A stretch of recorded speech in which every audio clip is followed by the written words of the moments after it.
Andrada, jefa del Departamento de Relaciones Públicas de la Policía Nacional, Marta Olmedo y Arturo Garoso, les saludamos aquí desde PDS. ¿Cómo está? Buenas tardes. Buenas tardes, don Arturo, Marta, qué gusto estar en comunicación con ustedes. Para nosotros también es un gusto. A ver de qué podemos conversar en esta fiesta de martes.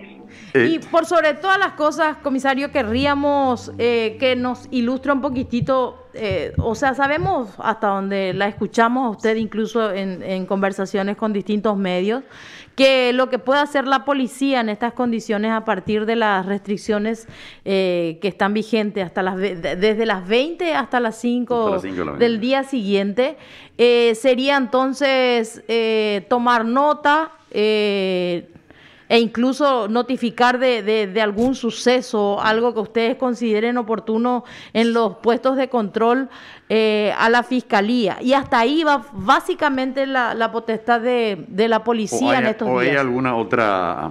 A ver, Marta, vamos a ordenar un poquito. Sí.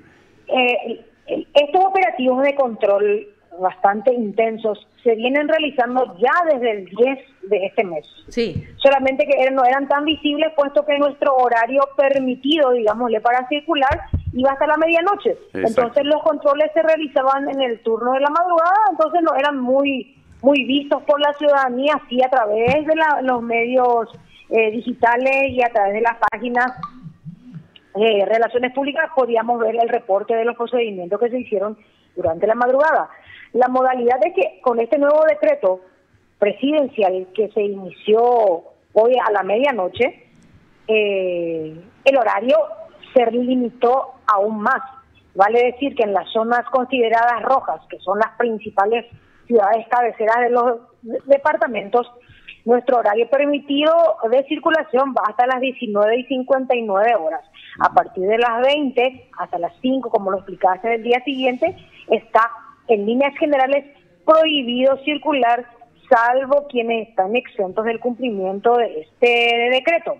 Ahora, en virtud a este decreto, lo que la policía va a hacer, conjuntamente con personal de las fuerzas militares, la Policía Municipal de Tránsito, la Patrulla Caminera e inclusive personal de la Senat, porque así lo manifestó el señor Ministro del Interior, el doctor Yucio, vamos a estar verificando el acatamiento de estas medidas.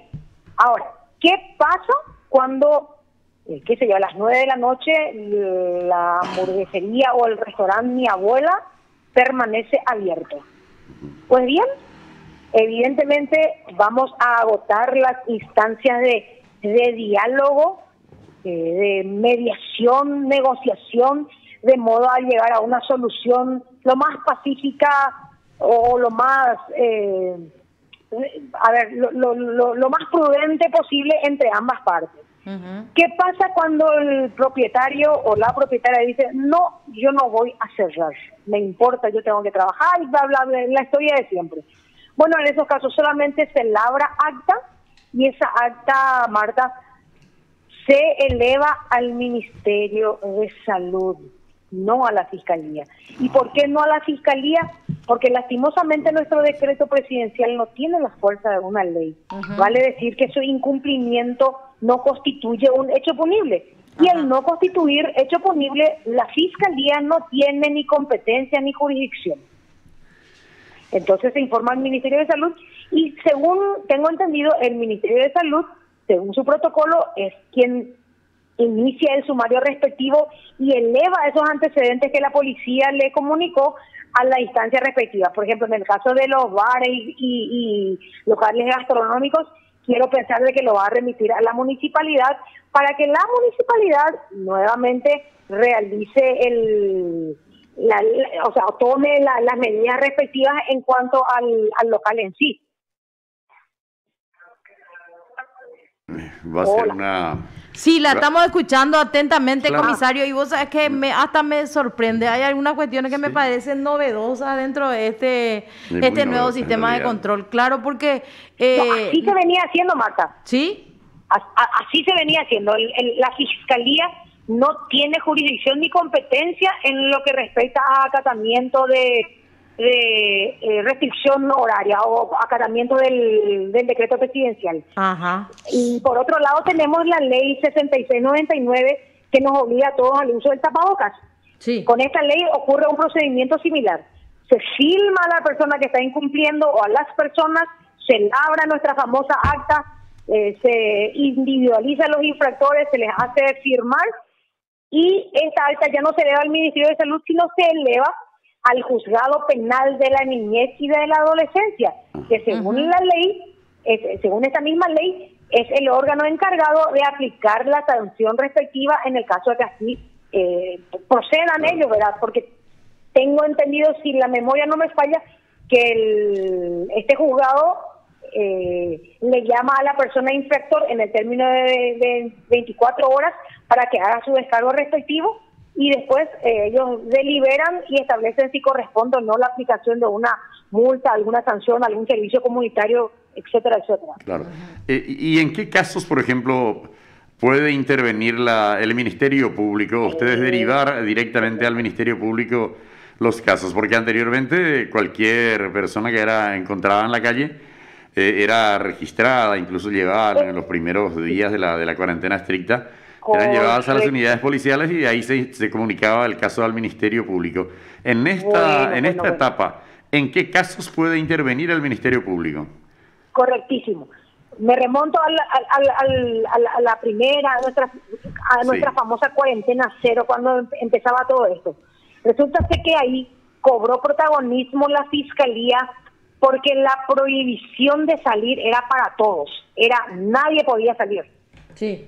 Entonces, en ese decreto se le dio potestad a la Fiscalía para ejercer el control, cosa que ya no ocurre con ese decreto actual, en el cual el proceso de verificación o acatamiento o nivel de cumplimiento deposita en la policía, por un lado. ¿En qué caso puedo aprender? Vamos a suponer, yo le encuentro a Marta Olmedo a las 10 de la noche deambulando por la calle. Ella no es periodista, no es médico, no es policía, o sea, no está dentro de las excepciones del cumplimiento del decreto. Ella no puede acreditar su presencia en las calles, entonces yo le digo, mira Marta, tenemos un decreto, pero a mí qué me importa tu decreto que es inconstitucional y toda esa sarta de cosas que estamos acostumbrados a veces a decirle a la policía que al final no tiene la culpa, ¿verdad? Claro. Pero bien, y ya, pero vos que te crees policía de la dama y ya le empujo, o sea, muestro una conducta hostil o agresiva y me niego a colaborar con el procedimiento. Ahí se configura el hecho punible de resistencia y es ahí que yo puedo proceder a la aprehensión de Marta y a comunicar esto a la instancia respectiva, o sea, al Ministerio Público. O vamos a suponer que el auto de Marta tenía orden de secuestro o Marta tenía orden de captura. En esos casos sí se procede inmediatamente a la detención o a la aprehensión. Y en una de esas, qué sé yo, encuentran un partidito ahí en el barrio, fuera del horario, pues está lo prohibido la práctica de deporte colectivo, ¿no? Amateurs. Está prohibida. Claro, por eso, le encuentran a alguien jugando un famoso piqui, ¿qué le dicen? En esos casos también, ¿no? No, en esos casos la misma cosa, va la patrullera, baja el personal, o si tiene el famoso megáfono o altoparlante, instar a las personas quienes se encuentran que abandonen el sitio, que hay una prohibición de la práctica, y que se retiren. Se filma de esto para poder tener un respaldo de que sí se concienció a la gente, y si hay gente que se muestra reacia o que se muestra agresiva, se actúa de la misma manera, se procede a la prevención. Pero en líneas generales, solamente nuestra facultad es la de concienciar a las personas. El único caso entonces debe ser la figura de la resistencia. Sí, para que se proceda a la aprehensión. Y detención si tenés orden de captura o alguna otra deuda pendiente con la justicia. Claro, los que tienen cuentas pendientes, sí. Recordemos que de hecho también el control en ruta ya se había suspendido, ¿verdad? Pero que ahora se retomaron. Ahí tenemos una nueva orden de operaciones que salió ayer o antes de ayer nomás salió, en el cual se establecen no solamente en los puntos de peaje, sino en algunas zonas bastante caracterizadas de las ciudades más importantes, llámese Costanera, calle Última, Fernando de la Mora y calle Avenida Fernando de la Mora y Madame Lynch, Exacto. Marica López y Madame Lynch, frente al Valderrama. Estoy aleatoriamente mencionando los que me acuerdo. Sí. Kilómetro 14 ahí frente al Shopping San Lorenzo, La Traschaco. Ruta Traschaco, frente a la Expo, después Ruta San Lorenzo, Ñemby, o sea, un montón de sitios en donde por lo general a veces uno se ve forzado a transitar por esa zona cuando se dirige de una ciudad a otra. Claro. O sea que a partir de las 20 horas lo importante es que por esas zonas básicamente uno si no tiene motivo y justificación no esté circulando porque por lo menos van a ser controlados, Claro. van a ser interceptados para un correspondiente control, entonces, Para la comisario. verificación. Claro, y muy amén de los controles. La cuestión es que la gente entienda que acá no hay un capricho ni una intención de cercenar o coartar las libertades y bla, bla, bla, bla, bla, bla. Sino acá hay una emergencia nacional de índole sanitaria que lastimosamente cada vez se está cobrando más y más vidas. Eso es lo triste, eso es lo penoso. Hay hogares que quedan totalmente desmembrados, niños, adolescentes, jóvenes que quedan desamparados porque a veces mamá y papá se fueron el mismo día, o gente que estaba al cuidado de la abuela y la abuela no aguantó y se fue. O sea, es crítica la situación y lo que queremos es que la gente entienda que en tanto que estos contagios no podamos frenarlos, es importante que evitemos al máximo salir de las casas. Yo no te niego, Marta ni Arturo, tu derecho a trabajar. Perfecto, vos podés salir, tomar todas las precauciones, el alcohol, el lavado de manos, etcétera, etcétera. Pero fuera de este horario, innecesariamente no salgas de tu casa, no te vayas a jugar el piqui. Ya vendrán tiempos mejores donde podamos irnos otra vez a la cancha. Claro. No vayas a pasearte al bombo por el solo hecho de querer salir de tu casa. ¿A quién le gusta estar encerrado? A nadie. Pero la necesidad nos obliga en este momento. Eso nomás es lo que queremos que entienda la gente. Sí, Claro, señora. y nosotros justamente para eso la llamamos, comisario, para que nos entienda que es una cuestión de represión de la policía, de una actitud hostil contra la ciudadanía, porque en realidad todos estamos inmersos en esta crisis sanitaria, ¿no? El compromiso yo creo que esta parte claro, de todos. Muchísimos uniformados están afectados por la enfermedad, no van a salir por deporte a hacerse los valerosos ahí afuera en la calle, o sea, no va por ahí el tema. A propósito, ¿cuántos enfermos de COVID tiene la fuerza, comisario? Lastimosamente, en nuestro hospital de policía está al máximo de su capacidad. No solamente con personal policial, sino también familiares que tienen derecho a la asistencia médica. Claro. Tenemos nuestra sala de terapia intensiva con 40 policías activos, algunos están intubados, celebrando como una victoria un minuto más de vida que alcanzan. Así de triste y de penosa está nuestra situación. Hasta ayer estábamos reportando 39 policías en servicio activo ya fallecidos. Esto implica también muchos de ellos jóvenes, hogares, ¿no? ¿Perdón? Muchos de ellos jóvenes, digo. Y ninguno alcanzaba 50 años, Arturo. Sí. Y es triste, es penoso. Nosotros no salimos del duelo institucional, no salimos del luto institucional, porque básicamente cada día estamos reportando un compañero que no pudo vencer a este enemigo común. Entonces, es el momento en que no hagamos distinciones de policía versus el boniajú o el trabajador. No. Acá somos todos contra un enemigo común que en este momento se llama COVID. Y si no nos ayudamos todos, si ustedes no nos permiten ayudar, porque no hay cosa más tediosa que querer ayudar al que no quiere ser ayudado, nos va a seguir ganando. De hecho que nos está ganando la partida. Está a unos pasos delante de nosotros y lastimosamente no encontramos aún la estrategia para ponerle un freno.